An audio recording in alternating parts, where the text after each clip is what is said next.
I think one of the toughest things that a lot of people encounter when they start, especially a nonprofit, but even a lot of times just a business, is relationship management. Right. When you suddenly have to try to keep track of 10,000 people, how do you do that? The human brain can't track 10,000 people. If you wanted to keep them all in your mind, you couldn't. They'd start falling out. You'd forget Jeffrey and how he loves his motorcycle, or Samantha and how she's really good at tennis, or whatever.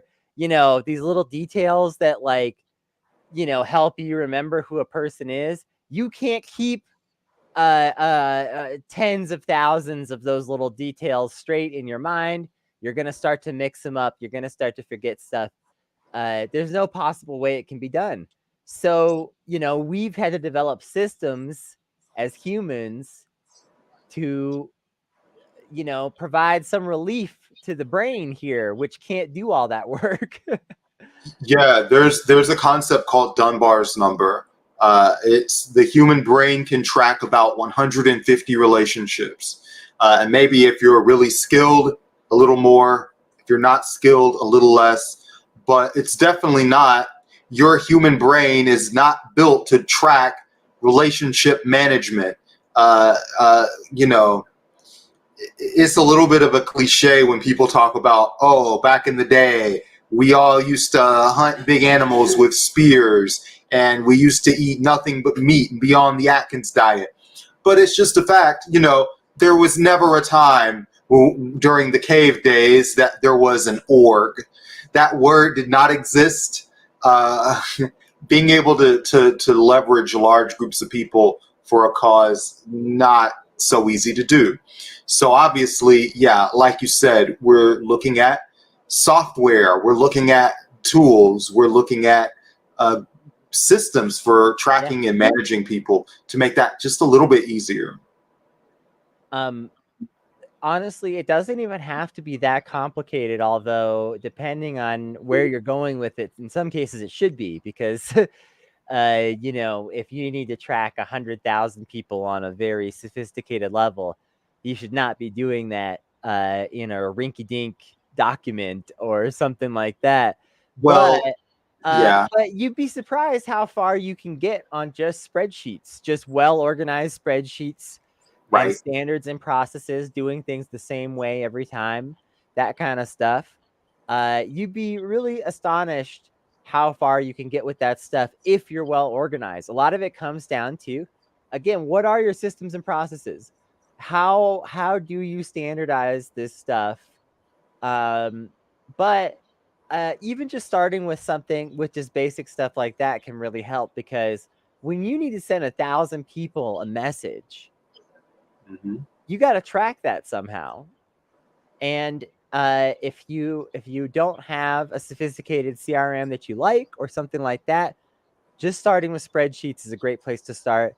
And again, it really comes down to whether or not this works has mostly to do with, are your systems and processes good? Are they understood by your team? Are they understood by your consultants, etc.?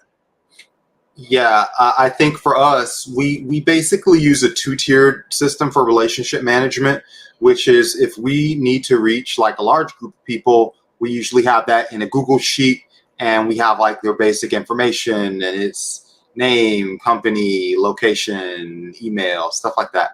And then if it becomes a more intimate relationship, and I always like to say every increase in relationship is really built by trust.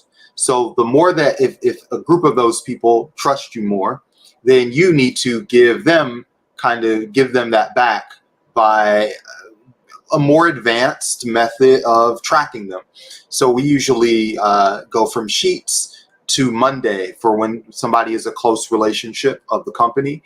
Uh, and that gives us a little more flexibility to see them at a glance, see what their status is with us, see when the last time was that we talked to them. And technically, all of these things can be done with a spreadsheet, but just having it mapped visually is a lot easier for us. Yeah, there's a reason why people like having CRMs and project management type tools like this, and it's because it looks nice to the eye, is really the main reason. Yeah, Technically, yes, it is in some ways just a very fancy spreadsheet. Yeah. But sometimes what you need is a very fancy spreadsheet.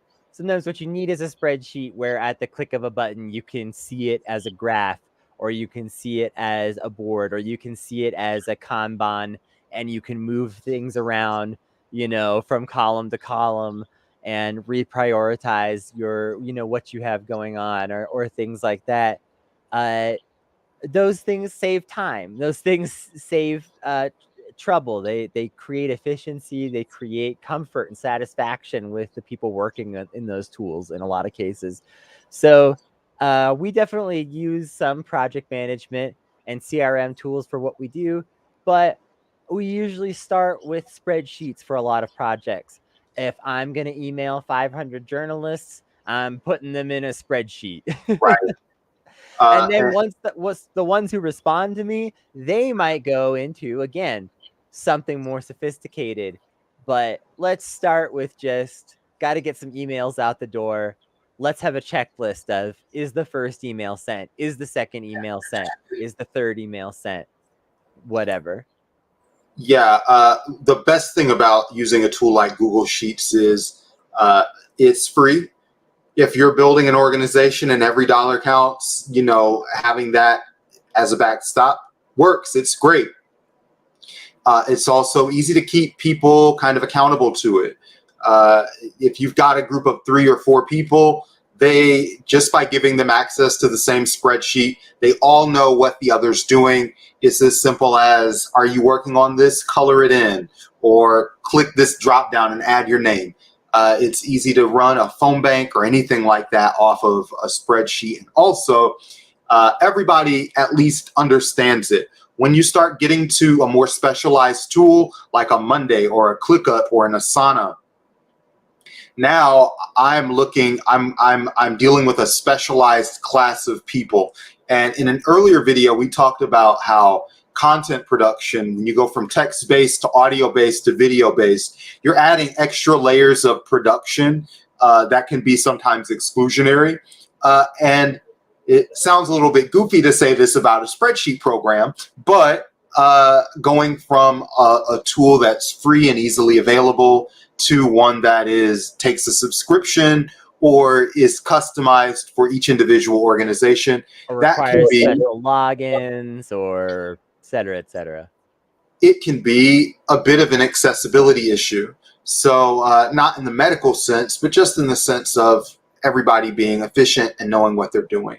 So the weakness of that, though, is that for a lot of these organizations, like let's use your journalist example, we want to know their name, their email, maybe their LinkedIn address. We may want to know about what their beat is. We might want to know about what kind of publications they're at. The more information that we need and the more specific that it has to get, the harder it's going to be for the human eye to track all of that at once. And suddenly you're scrolling back and forth and you're looking for this information. And what are we doing with, can we find reporters who did 2 years at Kalamazoo when this news event happened? Well, with a spreadsheet, that's going to be a little bit tougher. We may need something eventually that's a little bit more advanced. I think the other thing is that a great tool can save you repetition of work. Yeah. If you are emailing the same 500 journalists every 6 months, you Right. probably shouldn't use a spreadsheet for that. You probably want something a little bit more sophisticated. It